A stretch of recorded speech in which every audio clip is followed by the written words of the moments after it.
Estamos al aire. Ahí siempre me entra el nervio a la mera hora.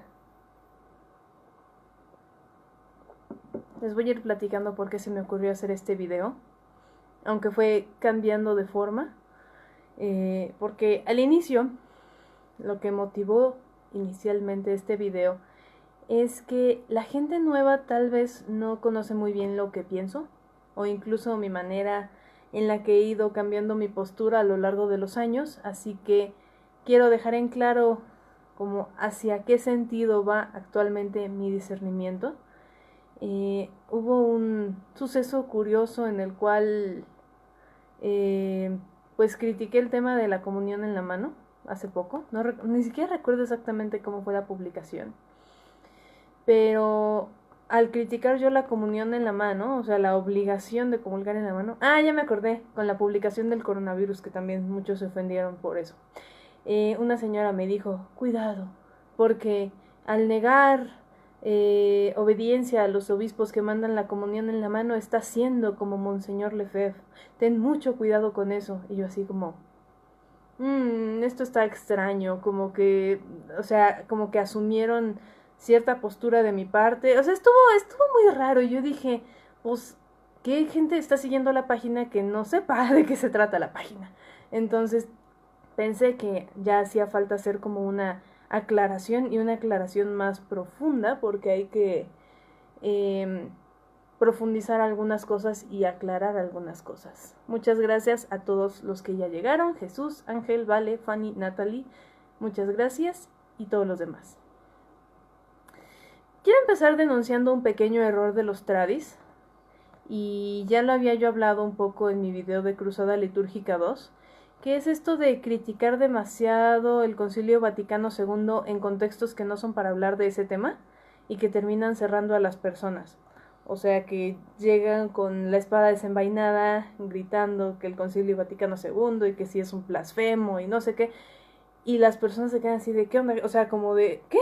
O sea, ¿de qué estás hablando? Y siento que no es un buen punto inicial, porque ni siquiera genera una sed de profundizar, sino que al contrario, como que lo cierra y dicen, no, o sea, si hacerme tradi es ser así, yo no quiero, gracias, ¿no?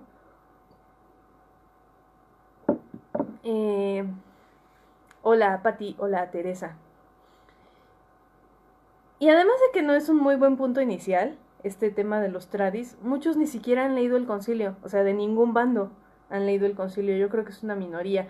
No sé si alguien aquí en la sección de comentarios, somos 35, de estos 35 que hay, ¿cuántos de ustedes ya leyeron las 4 constituciones del Concilio Vaticano II?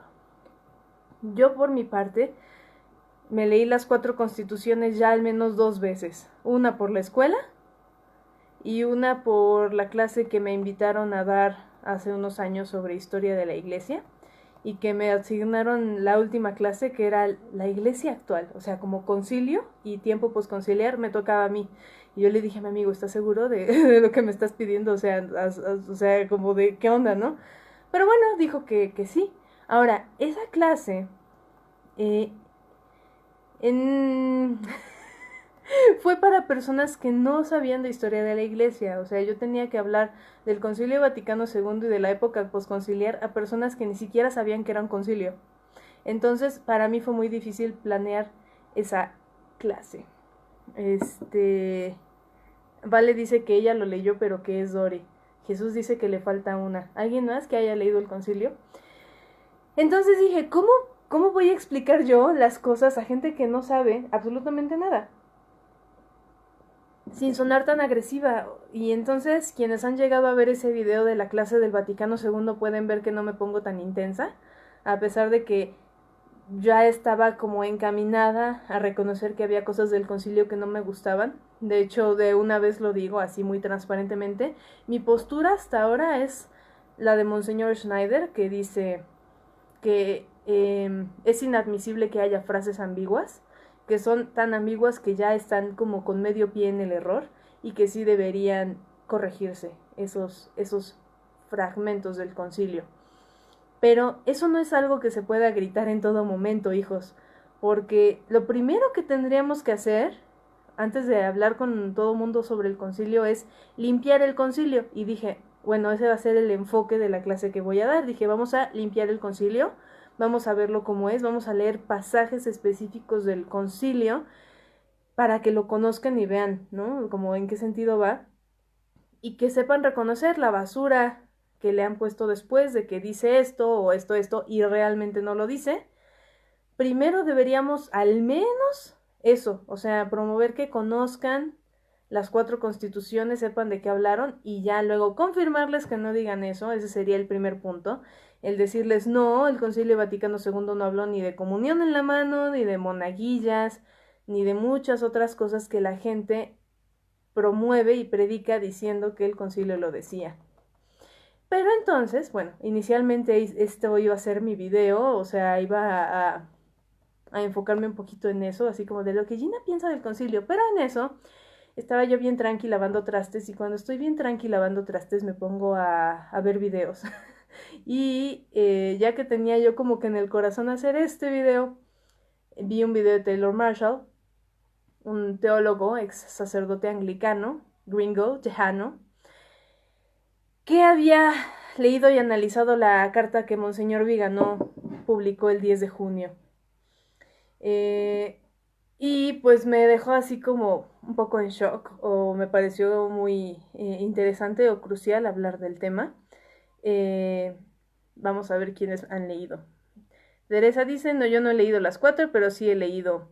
Ronald, Margarita, ya lo leyeron. Mireya, aún no lo ha leído. Patty, aún no lo ha leído. Y no, a mí no me parece tan indispensable, quizá, leer el concilio. O sea, yo le daría preponderancia a otros documentos eclesiales.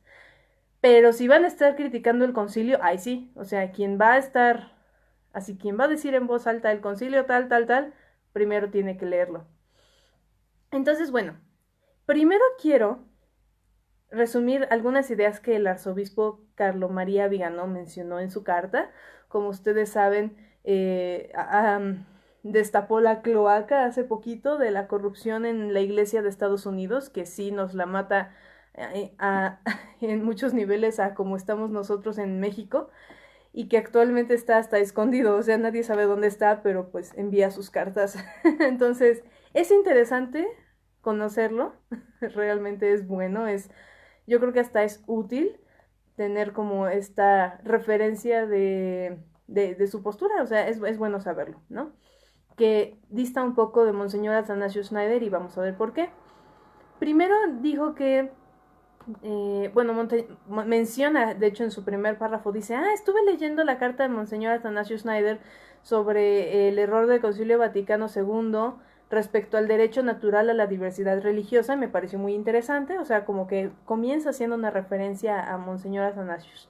Esa carta que menciona yo no la he leído, pero espero leerla, pero refleja lo que yo ya les dije, o sea, que critica que el Vaticano II hable de libertad, de diversidad religiosa, o sea, el derecho a que cada quien tenga la religión que quiere, y eso es así como,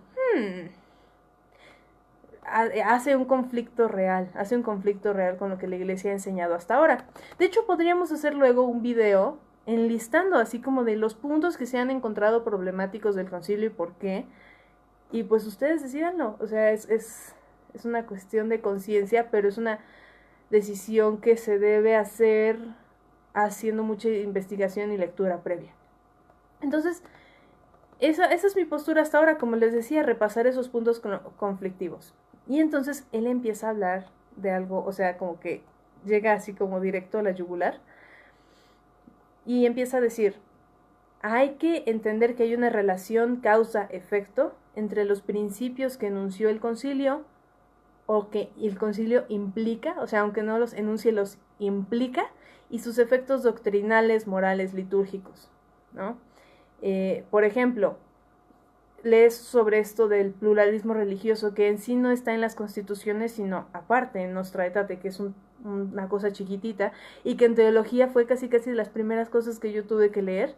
O sea, antes que leer cualquier otra cosa, Suma Teológica, nada, o sea, fue directo, Nostra Aetate para historia de las religiones. Cuando lees estos documentos sobre el pluralismo religioso, entonces terminas desembocando en cosas que luego yo también leí en la escuela, que son Los cambios necesarios que hay que hacer en la liturgia para no sonar ofensivo a todas las religiones.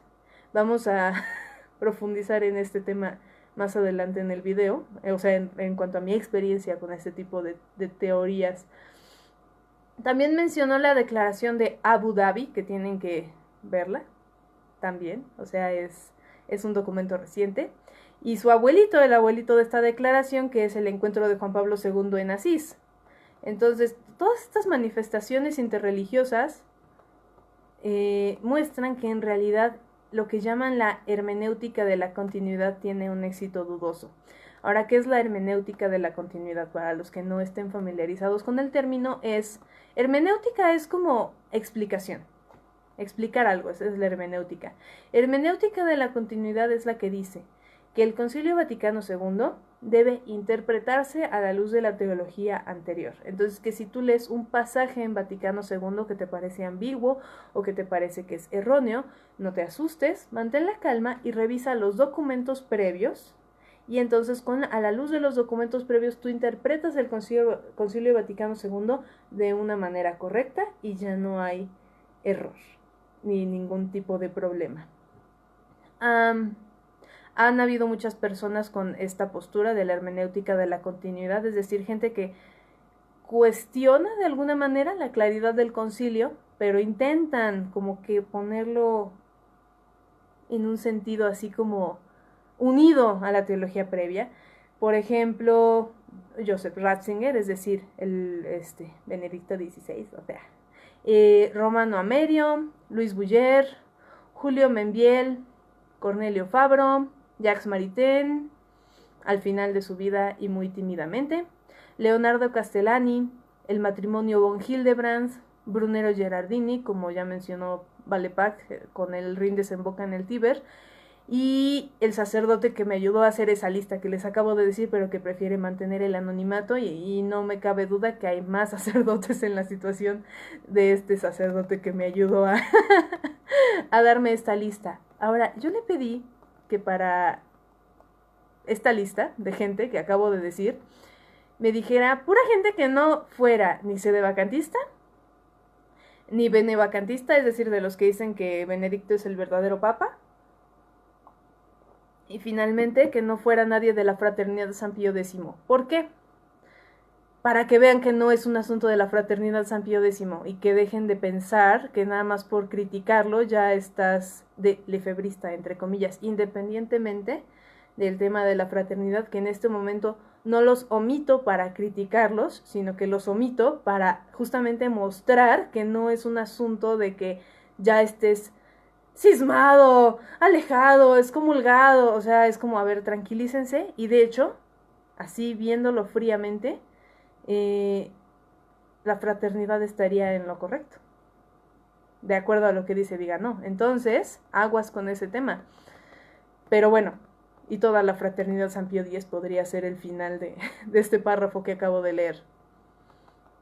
Ahora, como les decía, yo me basé o me inspiré en que Taylor Marshall hizo un video de esta carta. Yo se los recomiendo si saben hablar inglés, o sea, si saben hablar inglés, tendrían que estar viendo sus videos antes que los míos. O sea, de verdad es como, véanlo. Ahí está, se los recomiendo. Si no saben inglés, aprendan aunque sea para poder ver sus videos, se los recomiendo mucho. Él tiene un programa muy padre cuando transmite en vivo, se ve que desde su compu él puede ir poniendo imágenes y cosas. Yo no tengo tanta tecnología todavía, pero tengo impresora, entonces les quiero mostrar algo que él mostró en sus videos recientes que me pareció muy bello sobre la hermenéutica de la continuidad, y era este caballín, y así le puso Hermeneutic of Continuity. Ahí está el caballín. Entonces él explicaba, ¿no? La hermenéutica de la continuidad en muchas ocasiones, o en la experiencia actual de la iglesia, es así como muy forzada, o sea, como de, pues sí, podrías decir que sigue siendo el mismo caballo, o sea, podríamos pelear 5 horas diciendo que esto es el mismo caballo, que está claramente unido, lo de enfrente a lo de atrás, pero en la práctica podríamos ver que la mano que pintó una mitad no es la misma mano que pintó la segunda mitad. Ahí está, y se los pongo. Es muy hermoso, me pareció bello, o sea, es como para enmarcarlo, tenerlo así hermoso. llamémosle Spirit, no, Espíritu del Concilio. Y entonces me dejó pensando esta imagen, porque tiene razón, y es el centro de todo el pleito de la hermenéutica de la continuidad, los que dicen, es que esto sigue siendo lo mismo. Mira, basta con que unas aquí, y ya tienes la misma teología, el mismo espíritu litúrgico, la misma moral, ¿no? Ahí está. Haré a un ladito al pequeño caballín. Pueden ustedes verlo en acción, a Taylor Marshall explicándolo. Por el momento, pues, yo dije, esto tiene que estar disponible en español. No sé si alguien más ya habló del caballito, pero hay que hablar del caballito. Entonces, aquí lo tienen. Al ratito lo puedo mostrar de nuevo si quieren. Nos hace falta gente que hable con esa claridad, con ese conocimiento y con esa honestidad de decir, oye, lo que dijo Viganó me movió el suelo, me movió el tapete, vamos a profundizarlo y hacer un discernimiento y que tengan esa capacidad de transmitir ideas. Y realmente espero que empecemos a tener ese contenido, ese mismo contenido en español. Que de alguna manera páginas como que no te la cuenten y así, pues sí, ya lo están empezando a lograr, pero denme 10 youtubers como Taylor Marshall y ya estaremos un paso más adelante en cuanto a contrarrevolución en lengua hispana. Ahora, esto se puede ver en temas como el ecumenismo.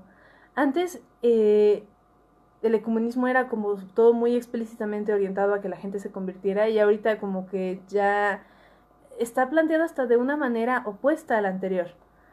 Y como ya hemos dicho, y lo dije en la clase del Concilio Vaticano II, y eso sí lo logré explicar a la gente, creo que funcionó, no sé, que se utiliza el concilio como, o sea, y él lo menciona en su carta. Después de este gran paréntesis del caballito, voy a continuar con lo que dice Vigano en su carta. Todo lo que ya todos sabemos. El espíritu del concilio da una licencia, o sea, legitima las innovaciones teológicas. Ningún otro concilio produjo un espíritu, dice, no hay un espíritu del concilio de Nicea, no hay un espíritu del concilio de Trento, porque, o sea, en ninguna otra época de la iglesia se habló de una época posconciliar, porque los concilios eran expresión de una unidad de la voz de la Santa Madre Iglesia. Y aquí se da un fenómeno muy interesante, que es que se mantiene un discurso de diferencia y de oposición. Ahora, él critica algo que hace Schneider, que es que él cita varios cánones de concilios previos que actualmente son difíciles de aceptar y que espera y cree, o sea, cosas de concilios previos que después se han como que aclarado y que él dice, espero y creo que en un futuro un papa o concilio ecuménico corrija las frases erróneas, pero dice Vigano, eso sería justificar a los enemigos, porque los enemigos quieren hacer exactamente lo mismo, o sea, justamente quienes quieren la innovación dicen hay que corregir las cosas anteriores. Y Schneider también dice, hay que corregir las cosas anteriores, pero quieren corregir cosas opuestas y cada uno para su lado. Entonces dice que en realidad no funciona ese planteamiento de simplemente corregir, porque cualquiera puede decir yo quiero corregir eso, yo quiero corregir aquello, y se hace una maraña. Ahí es donde como que empieza así a presentar algo diferente. Dice que, de hecho, los ejemplos que da Schneider ni siquiera tienen la magnitud de lo que ha tenido el Concilio Vaticano II, porque ninguna otra declaración de algún otro concilio ha llevado a los fieles a errores doctrinales como este último concilio. Y mencionó también en su carta el sínodo diocesano de Pistoia, que fue un sínodo que fue condenado después por Roma, o sea, que fue así como de no, esto estuvo mal, y que fue cancelado por completo, porque introducía lengua vernácula, abolía oraciones en vox secreta de la misa, y teorizaba un poquito sobre la colegialidad episcopal. La colegialidad episcopal, para los que no están familiarizados con el término, son aquellos que dicen que el Papa vendría a ser como un representante de un colegio episcopal que tomara las decisiones en conjunto y que el Papa nada más sería como que la cerecita del pastel o quien firma, o sea, como tipo un primer ministro. Entonces, el resto de los obispos y cardenales tendrían la capacidad de promover cosas nuevas o incluso en sus propias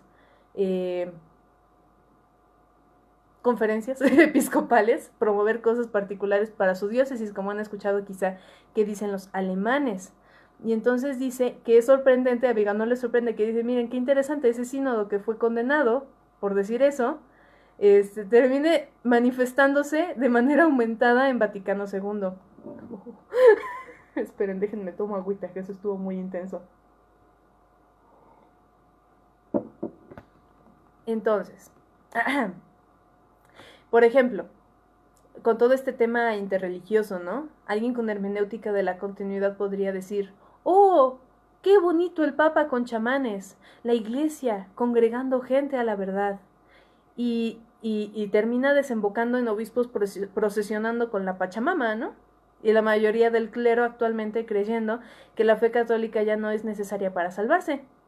Y todo, y dice ahí, y todo lo puedes desarrollar claramente y así sin duda alguna en que está en la frase del Concilio Vaticano II en el que dice la Iglesia de Cristo subsiste en la Iglesia Católica, o sea que dijeron subsiste en lugar de decir la Iglesia de Cristo es la Iglesia Católica, la Iglesia de Cristo subsiste en la Iglesia Católica, la Iglesia de Cristo está contenida en la Iglesia Católica. Y hay quien podría decir, esa es una frase inocente, pero no. En mi experiencia estudiando teología, a mí así, con el pizarrón enfrente, se los prometo, estoy diciéndoles la verdad. El maestro nos dijo, antes la iglesia era entendida así, y dibujó un barquito. Y este es el barco que nos salva. Y entonces todas las demás religiones y sectas, y empezó a dibujar lanchitas. Son lanchitas que se hunden, pero ahora gracias al Concilio Vaticano II, y borró el barquito. Gracias al Concilio Vaticano II sabemos que la Iglesia de Cristo sale de los límites de la Iglesia Católica. La Iglesia de Cristo es más grande que la Iglesia Católica. Y entonces de alguna manera todos estamos unidos a la Iglesia Católica. Y yo así, madre, digo, a la Iglesia de Cristo. Y yo dije, a ver, confío mucho en este maestro es doctor en teología, este maestro da clases también en la Universidad Pontificia. Pues tal vez soy yo la que ha estado mal, o sea, sí, o sea, dije, bueno, o sea, ok, confío en él, ¿no? Y me dejé llevar. Y entonces llegamos a celebraciones interconfesionales, el final de la naturaleza misionera de la iglesia, o sea, hay gente hasta que dice, bueno, si alguien se puede salvar siendo buena persona, pues mejor no le prediques el evangelio, sirve que puede llevar una vida más leve, o sea, hay gente que ha tenido esas ideas, no mi maestro, pero sí algunos otros compañeros. ¿Y esto hacia dónde se dirige? Y dice Vigano, esto va hacia una religión universal, humanitaria, ecuménica, una hermandad sin Cristo. Y los obispos no se quieren quedar fuera de la ola. Y dice, y lo peor es que los que nos damos cuenta, no queremos ver la raíz de estos excesos. O sea, los tratamos como si fueran generación espontánea, como si fueran, no, es que no entendieron el concilio, es que no entendieron el concilio, fíjense, es que esto es el mismo caballo, es lo mismo, o sea, esta doctrina y esta es la misma y tú lo estás malinterpretando, no son dos distintos caballos, únete hermano, por favor, y estamos así luchando durante años y años y años y nadie nos hace caso, y siguen poniendo banderas arcoíris en los altares, y siguen dándole la comunión a parejas homosexuales, y siguen celebrándoles bendiciones en Cancún, de manos de sacerdotes católicos, a parejas homosexuales y a parejas en adulterio. Perdón, volveré a tomar agua.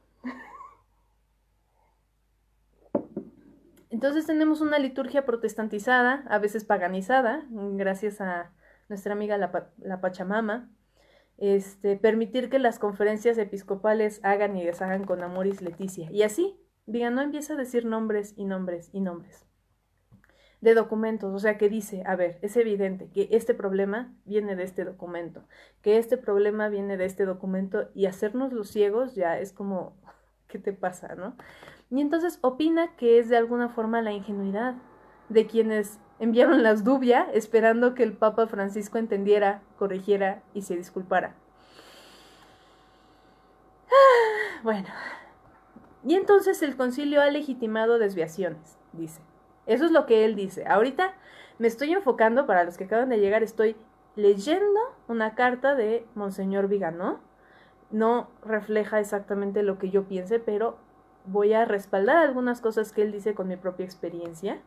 O sea, no es exactamente lo que yo pienso ahorita, en este momento, pero es importante hablarlo y ponerlo sobre la mesa. Dice, mientras el concilio ha legitimado desviaciones aberrantes e innovaciones, abusos sin escrúpulo, la autoridad se ha mantenido en silencio y se ha convertido en la única referencia legítima. El resto en la práctica está prohibido. Y es el único concilio que ha causado tantos problemas de interpretación. Ningún otro había necesitado ese trabajo de interpretación y aclaración constante. Dejo mis notas para después. Luego confiesa que él era de quienes confiaban en la jerarquía incondicionalmente. Dice, yo no consideraba la posibilidad de que se abriera un conflicto entre obedecer a la jerarquía y ser fiel a la iglesia. O sea, hasta ahora el caballito nos había dejado cabalgar así, con normalidad, más o menos, durante 50 años. El caballito ahí más o menos iba medio cojeando, pero ahí va, el caballo ahí va. Pero de repente, con este último pontificado, dice, se ha agrandado esta separación, al punto en el que ya tienes que elegir entre obedecer a la jerarquía y ser fiel a la iglesia. Y menciona algo que desconozco la fuente, de hecho yo nunca había leído esto, que es que cuando el Papa Francisco fue electo, él, cuando rechazó la vestimenta papal, su frase fue, ya se terminaron los carnavales. O sea, no me pongan eso, ese disfraz, ¿no? Como rechazando la insignia papal, que todos hasta ahora habían humildemente aceptado, él la rechaza y dice, se han acabado los carnavales.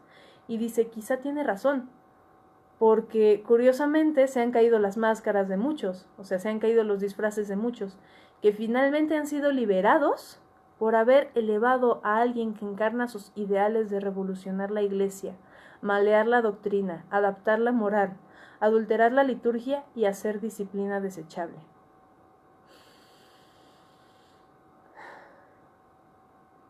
Bueno, continuaré. Ahorita leo sus comentarios.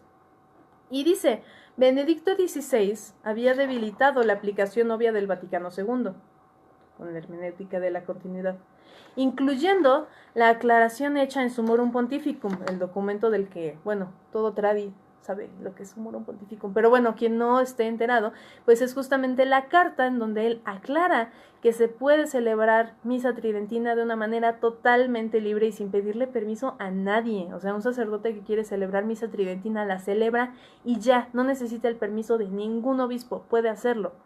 Entonces, ese debilitamiento de quienes querían, no voy a romper mi caballo, pero quienes querían de plano hacer una iglesia nueva, de repente se vieron obstaculizados con Benedicto XVI, con todos sus errores y con todo que muchos reconocen que Benedicto XVI también llegó a participar de cosas erróneas o que su teología en un inicio era errónea. Entonces dice, quienes apoyan a Francisco, bueno, voy a hacer una nota, tengo que ser honesta con ustedes. Viganò no dijo Francisco en ningún momento de su carta, siempre dijo Bergoglio. No sé si sea una manifestación de su postura personal, de no reconocerlo, pero bueno, yo le cambio a Francisco, o sea, eso es una modificación mía. Quienes apoyan a Francisco son los mismos que vieron el concilio como una nueva iglesia que superaba la religión de antes. Es decir, quienes apoyan al Papa Francisco son los que quieren romper al caballito, básicamente. Y dice, la hermenéutica de la continuidad naufraga al confrontarse con la realidad de la crisis presente.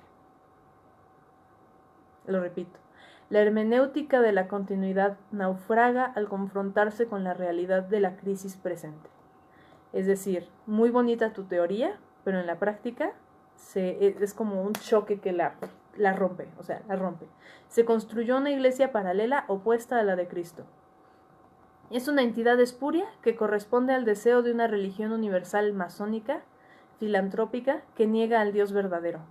Recurren a palabras del enemigo, como fraternidad, solidaridad, derechos humanos, y todo ese como que lenguaje nuevo, incluso el lenguaje inclusivo, ¿no? Estando Jesús a la mesa con sus discípulos y discípulas, me tocó una vez escuchar en misa en plena consagración lenguaje inclusivo. Ya no solo una separación de forma, sino también de sustancia, eventualmente. Voy a leer qué ha pasado en los comentarios, porque he estado hablando muy intensamente. Y hay comentarios de todo. Bueno, ok. Nada más les voy a pedir que no se peleen. O sea, pueden comentar, participar, adelante. Ahorita no estoy, como estoy leyendo la carta, no estoy pudiendo leerlos mucho a ustedes. Pero lo que sí no les voy a pedir es que no se peleen en la sección de comentarios. Por favor, porque si no es una lata luego estar borrando todas sus cosas. Entonces, si se van a estar, no se peleen. no se peleen, solo comenten aisladamente y si no les parece algo que alguien más dijo, de verdad, déjenlo fluir, vamos a seguir.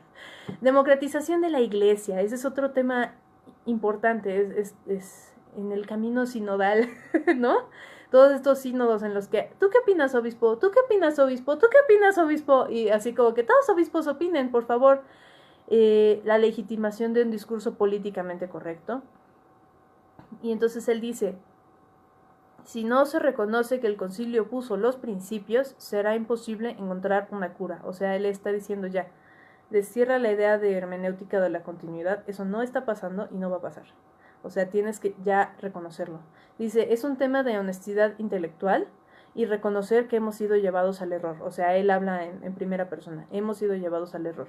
Y quienes con intención maligna, porque él dice, seguramente muchos ha sido por ingenuidad. O sea, yo les prometo que, o sea, el tiempo que yo llegué a apoyar la hermenéutica de la continuidad, bueno, o sea, ahorita, o sea, en teoría sería muy bonito, ¿no? O sea, no me gustaría decir ahorita que la niego, cancelen el concilio, a ver, calma, con calma. Pero sí puedo decir que es mucha ingenuidad de decir, esto se puede arreglar, por favor, ya no hagas misas gays, por favor, ya no hagas retiros con yoga, y estar así, como hemos estado durante, bueno, yo como 5 años, pero otros han estado 40, 50 años con esto. Bueno, quienes con intención maligna, es decir, quienes no ingenuamente, sino realmente queriendo hacer daño, han traicionado a la iglesia, deben ser identificados, apartados, invitados a corregirse y si se niegan, ser expulsados. Sí, Kenichi, yo también quiero llorar cuando escucho todo esto, de verdad estoy así como... De hecho tengo aquí mi papel por si me pongo ya muy sensible. Invitados a corregirse y si se niegan, ser expulsados. Así es como actúan los verdaderos pastores. Así como en el pasado, continúa, pudimos haber obedecido serenos a quienes creíamos que representaban la voz amorosa de la iglesia, igual ahora, serena y honestamente, reconozco que he sido engañado. Sería un fraude querer ser coherente y perseverar en esto. Les estoy leyendo fragmentos. No sé si la carta ya haya sido traducida al español, yo la leí en inglés. Les puedo poner el link próximamente. Dice,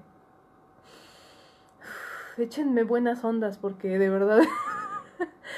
Todos sabíamos que el concilio sería más o menos una revolución, pero no imaginábamos que fuera tan devastador. Muchos han permanecido en silencio para evitar el destierro. Se han esforzado en reparar documentos católicamente para remediar ambigüedades. Todo habla de apostasía de niveles altos de la jerarquía, y los fieles y el clero se sienten abandonados mientras los obispos los miran con hartazgo. Cualquier bautizado, dice, debería escandalizarse de la declaración interreligiosa de Abu Dhabi. Básicamente, es una torre de Babel moderna. Ya importa poco si se materializa en magisterio o si es en una entrevista. Esta es otra cosa que también, o sea, los que hacemos pope-splaining, o sea, el explicar lo que el Papa quiso decir, decimos, ay, no hagas caso a lo que el Papa Francisco dijo. Eso fue una entrevista en un avión, no es un documento magisterial. Y en eso lees el documento magisterial y es como de, bueno, eso sí es un documento magisterial, pero no es lo que quiso decir, seguramente no es lo que quiso decir. Y en eso una nota al pie aclara lo que él quiso decir y es como... Ok, está mal, ya no puedo defenderlo. O sea, es como... Y entonces él dice, ya importa poco si se materializa en un documento magisterial o si es una entrevista. Francisco está siguiendo instrucciones de arriba e igual se tomará todo lo que diga, en el medio por el cual lo diga, sea escrito, hablado, como sea, se tomará como una señal de sus aliados para responder con iniciativas que tienen preparadas desde hace años. Me preguntan que de cuándo es la carta, según yo, es del 10 de junio pasado. Termina citando, ya llegamos al punto final de la carta, y su último punto es, bueno, aprovechando que fue el domingo de la Santísima Trinidad, pues vamos a citar el símbolo atanasiano que aparece en el breviario, que ya no se recita para nada en la liturgia posconciliar y que en la Reforma del 62 se limitó a 2 veces por año. ¿Quieren que les lea en latín? Les voy a leer en latín y luego se los leo en español. Fue así, literal, este es el final de su carta. Quicunque vult salvus esse, ante omnia opus est, ut teneat catholicam fidem, quam nisse quisque integram inviolatamque servaverit, absque dubio in aeternum peribit, que quiere decir, quien quiera desee salvarse debe ante todo guardar la fe católica. Quien no la observare íntegra e inviolada, sin duda perecerá eternamente. Déjenme tomar agüita. Les recuerdo, para quienes no saben, o sea, ¿por qué me llamo mamá teóloga? Pues porque recibí formación teológica en la universidad.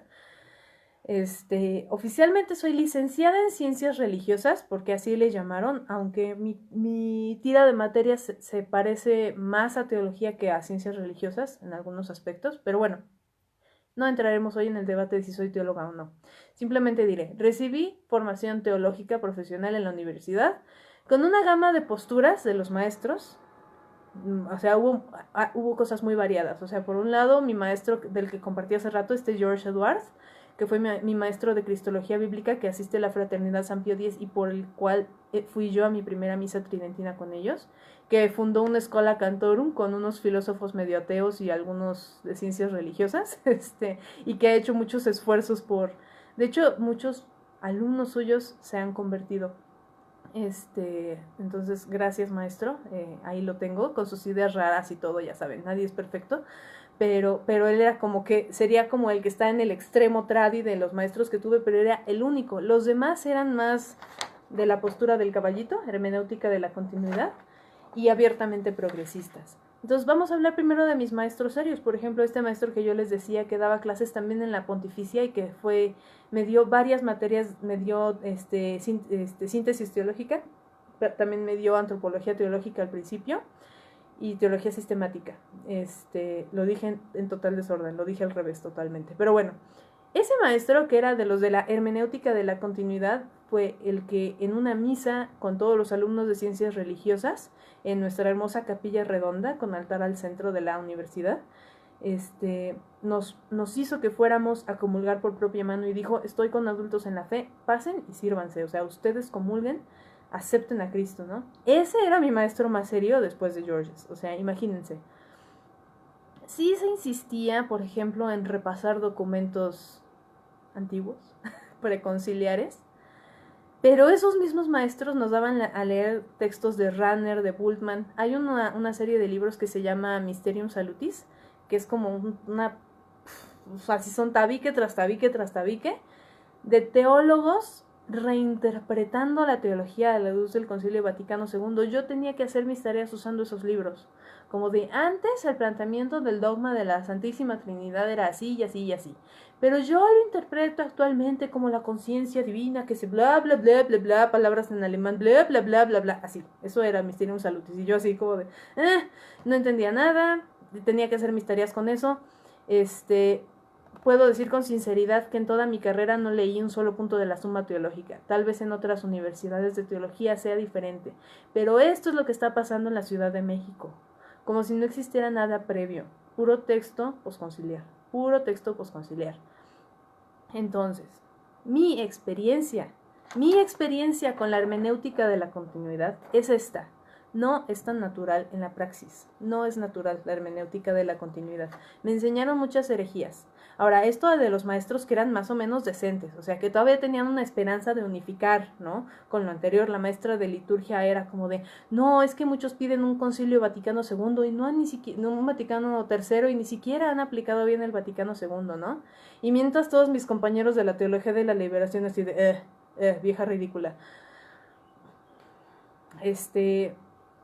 Y tenía maestros que eran progresistas, o sea, yo en el salón de clases escuché apologías al uso de anticonceptivos, apología al abortar, apología a teología de la liberación, apología de la homosexualidad, viniendo de maestros, lo cual era un abuso y una manipulación total. Había religiosas compañeras mías que entraron en crisis de fe porque el maestro de Biblia que nos pusieron era deísta, ni siquiera era católico, y empezó, esto no pasó, esto no pasó, esto no pasó, Arca de Noé no existió, tal cosa no pasó, y entraron en crisis de fe. Las pobres monjitas ya no querían entrar a clase porque el maestro llegaba y destruía todo.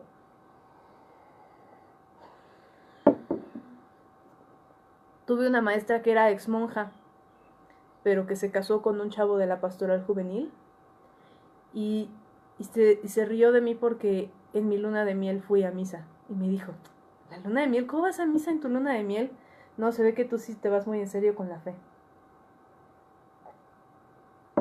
Y así, podría dar millones de ejemplos. El maestro que nos dio Trinidad nos dio a leer así como de, sí, aquí hay un texto que resume lo que dice el Concilio de Trento sobre la Trinidad, pero miren lo que dice este sacerdote excomulgado William James sobre el Dios Padre Madre feminista y que si no juzgamos a los gays, Dios no nos va a juzgar a nosotros. Y les presento la teología del no juicio, y es que Dios es bien misericordioso. Y ahora vamos a leer un texto a ver si el infierno existe o no. Y así se iban, o sea, iban mezclando teología antigua con teología nueva, todo una sola unidad. Quizá no lo hicieron tan conscientemente de que estaban haciendo un daño. Yo espero que no estaban malignamente enseñándonos eso, pero es un hecho que van a tener que rendir cuentas de eso, así como cuando yo di clases de Biblia, una vez tuvieron a mal ponerme a mí a dar clases de Biblia en la parroquia y les incluí ideas blasfemas de lo que ya estaba viendo en la universidad. Me salí del temario del curso de Biblias para las viejitas y les dije, oigan, ¿saben qué? Estuve leyendo que un sacerdote, por ejemplo, Carlos Mendoza, el dominico, ese sacerdote yo lo conocí porque hicieron una unión de estudiantes de teología y cada universidad ponía un representante. Y yo era la que representaba a mi universidad. Y Carlos Mendoza era el que moderaba nuestras reuniones. Nuestras reuniones era, ¿qué dice el documento de Aparecida? ¿Qué dice el documento de Puebla sobre cómo es la acción pastoral? No, que ver, juzgar, actuar. Y a la luz de los documentos eclesiales actuales vamos a hacer un modelo de no sé qué. Y era así, con puro lenguaje actual, con puro lenguaje de los documentos de la CELAM, ver qué íbamos a hacer, nuestra praxis teológica, ¿no? Ese Carlos Mendoza, llegué a leer textos de él en la escuela, y él decía que mientras la iglesia no renunciara a lo que él era como propio, siempre iba a tener unas gotas de intolerancia. Una cosa así. De hecho, lo compartí hace poquito, me salió el recuerdo de que lo posteé en Facebook hace como 8 años. Y entonces yo les dije a las viejitas en la clase de Biblia, es que ahorita la interpretación bíblica está tomando un nuevo sentido porque ahora está la teología del pluralismo religioso, en la cual todas las religiones hemos estado caminando hacia un mismo centro de verdad unificada, pero antes las paredes del valle no nos permitían ver que había otros encaminándose al mismo claro, y entonces ahora hay que interpretar la Biblia así, o sea, yo sé que tengo que reparar por esos errores que llegué a enseñar mientras era modernista. De hecho, por eso, creo que por eso me animo ahorita a hacer esos videos. Ahora sí, yo sí quisiera profundizar después en las proposiciones del Concilio Vaticano que causan el conflicto. Estaría muy interesante hacerlo. Alguna vez alguien intentó, me acuerdo que hicimos un grupo. Si alguien me recuerda quién era la persona que hizo el grupo sobre diálogo del Concilio Vaticano II, un chavo trató de explicarme esto hace 4 años y yo no me dejé. Ahorita ya quisiera platicar con él. Se llamaba Sergio, ¿no? Bueno, hay quien llegara a estar en ese grupo, alguien dígame, ¿sigue existiendo la persona del grupo? Y entonces él empezó a poner todas las proposiciones del concilio que causaban conflicto con la idea de debatirlas, pero yo casi no me metí, no, en ese momento de mi vida no me podía involucrar, no me acuerdo qué ocupaciones tenía.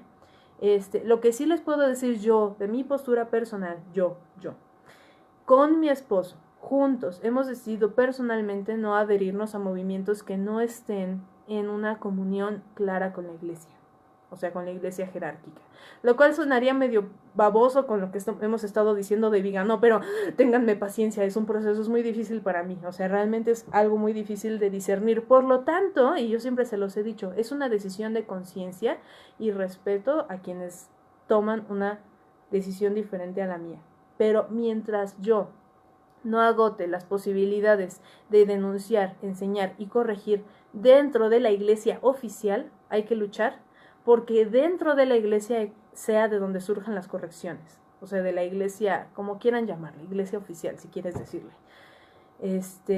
¿Por qué? Porque yo tengo un issue, tal vez aquí están saliendo mis traumas, pero a mí no me gusta cuando, por ejemplo, alguien se divorcia de su esposa, abandona a sus hijos y luego lo ves predicando con la nueva mujer cómo llevar una familia exitosa.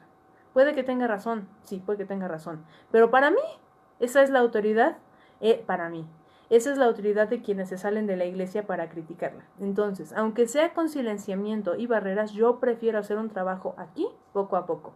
Fin. Eso es como mi disclaimer, mi decisión personal, y por eso cuando me preguntan, eso es lo que yo digo, ¿no? Que no tiene que ver con la bondad o maldad de las personas que están aquí o allá, no importa. Y a mí me encantaría que estos temas se pudieran hablar en voz alta. O sea, pero a ver, noten la magnitud de la misión. Hay que despertar a millones de personas. A personas que durante décadas han sido manipuladas con este tipo de ideas de que ir contra el concilio es ir contra Dios. Y tú llegas queriendo decirles que el concilio tiene errores. O sea, de verdad, miren, cada quien luche como quiera, pues. Pero esperaría que estén haciendo un discernimiento serio y buscando la voluntad de Dios para hacer un trabajo paso a paso, explicando las razones por las cuales está incorrecto. Por ejemplo, yo antes no sabía que el liberalismo es pecado. Yo antes no sabía que la democracia no es lo más adecuado. Entonces, cuando yo leía proposiciones del concilio con tinte liberal, a mí no me prendía ningún tipo de alarma, porque yo había crecido leyendo a Juan Pablo II, que es como, o sea, derechos humanos, dignidad humana, yo qué sé, democracia, bla, bla, bla. O sea, que no es que sean erróneos, pero es una formación diferente, es opuesta, de hecho, a lo que ahorita yo pienso. O por ejemplo, el Nostra Aetate, el documento sobre diálogo interreligioso, como yo les dije, lo leí en primer semestre y a mí no me escandalizaba porque no tenía los elementos para saber que hay personas que se oponían. Y nunca nadie nos lo dijo, ¿eh? A nosotros nunca nos hablaron de tradicionalismo en la escuela, nunca, ni una sola mención, nada, ni una gota. A mí lo único que me dijeron de tradicionalismo fue que Pío IX, en el sílabus de errores, condenaba el subirse a un ferrocarril. Eso fue lo único que a mí me dijeron sobre el combate al modernismo en la iglesia. Nunca, ever, nunca me hubiera imaginado esto. En la escuela no nos lo mencionaron absolutamente nada. Entonces, quienes piensen que yo no soy teóloga y digan que no soy teóloga, de verdad se los acepto porque ni leí teología de verdad, ni conocí historia de la iglesia de verdad, ni nada. O sea, estoy en ceros, estoy aprendiendo junto con ustedes. Entonces, de verdad, es como, tienes razón, no sé nada, puede que hasta ustedes sepan más que yo. Bueno, entonces, bueno, ya empezando a concluir, si no quieres verte como un loco de lucha estéril, pues reconsidera la manera en la que se estaba hablando de este tema. Y no lo digo porque importe tu honor, porque tu honor no importa. O sea, mi reputación no importa, tu fama no importa, no importamos, tú y yo no importamos. Lo que importa es la iglesia. Entonces, lo que está en juego no es que te ridiculicen a ti, es que ridiculicen a la iglesia, a la verdadera teología de la iglesia. Y entonces tenemos que ir explicando con calma, persona a persona. Ese es mi único consejo, de mi experiencia y lo que he visto y las reacciones de la gente son esas. A mí me duele mucho cuando a gente como el padre Andrés Esteban le agarran y le dicen: usted es un sacerdote de segunda categoría porque es un sacerdote del Novus Ordo, así que yo no tengo por qué escucharlo. Ah, gracias por hacer que perdiéramos a un sacerdote. ¿Me explico? O sea, y de verdad me da mucho coraje. Pero bueno, si tengo que luchar contra ustedes, pues ni modo, también contra ustedes, pues, o sea. Pero me duele cuando Fray Nelson en sus videos dice: ay, hay gente que me pide misa tradicional y me dice: es que padre, es que usted no ha visto la verdadera belleza. Y él es así como de: aquí también hay belleza, ¿no? ¿Y quién está en el error? Quien no puede ver a Dios ahí, que yo sé que está oculto, que yo sé que no es tan evidente, que yo sé que se presta a abusos, pero ¿quién está en el error? ¿Quién lo puede ver ahí? O quien, si no es ahí donde él está parado, en otro lado no ve a Dios. En fin, reconsideren, por favor, reconsideren las formas en las que han estado hablando de este tema. Hay quienes a este video puede que les escandalice. Soy consciente de que es posible de que ahorita tenga yo una lluvia de likes que se vayan, pero pues no importa. Es la razón por la que no pido likes, que se van y vienen y pues ya ni modo. Puede que este video a algunos le ayude a hacer clic, o sea, que les ayude a aceptar quizá cosas que en su conciencia estaban meditando. Sé que es algo que también vamos a tener que hablar mucho en privado. Como les digo, este sacerdote me dio una tristeza porque estaba yo con este padre: padre, ¿qué opina? Padre, no sé qué, padre. Y estaba yo así, pidiéndole consejos para hacer este video. Y me dio mucha tristeza que no puedo dar su nombre. Es como de: me ayudó, este video salió de él. Y bueno, no de, bueno, sí, de ambos, pues, de consultarlo. Y que no pueda yo decir su nombre, porque en cuanto yo lo diga, le quitan la parroquia. O se meten problemas. Y a mí me da una tristeza y pienso: ¿cuántos sacerdotes están así ocultos? Yo sé de varios seminaristas que están en nuestros grupos, o sea, y se puede ver que están ahí, son diocesanos, los molestan, los humillan, les dicen que no usen sotana. ¿Cuántos no estamos así en silencio? Y ayer estaba yo con mi esposo, me duele este silenciamiento, y él me decía, no te preocupes, cuando llegue el momento de hablar, saldrán. O sea, y es bueno saber que se están reuniendo, porque cuando llegue el momento, pues ahí estarán. Y bueno, yo sé que haciendo este esfuerzo de hablarlo abiertamente, sé que esto implicará, por ejemplo, que este video sea el inicio de mi fin predicando en las parroquias. Lo lamento, si querían invitarme, olvídenlo, esto ya no va a pasar. Pero por responsabilidad intelectual no podía silenciarme. Termino diciéndoles, miren, recen mucho por Vigano. Yo lo leí benevacantista, o sea, no lo dijo abiertamente, pero yo sí creo que no reconoce al Papa Francisco. También recen por Monseñor Schneider y todos los sacerdotes religiosos y teólogos laicos o no teólogos laicos que están llegando a estas mismas conclusiones, pero que por su trabajo eclesial se están viendo forzados a resistir en silencio, para que llegado el momento, como les decía, podamos emprender abiertamente el combate contra el revolucionario y no perdamos el suelo, no nos desviemos, no nos desesperemos, no caigamos en desesperación, desobediencia, que no perdamos de vista la meta celestial, ni el amor a la verdad y a la iglesia.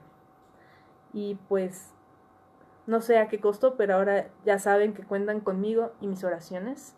Que Dios los bendiga y nos vemos pronto.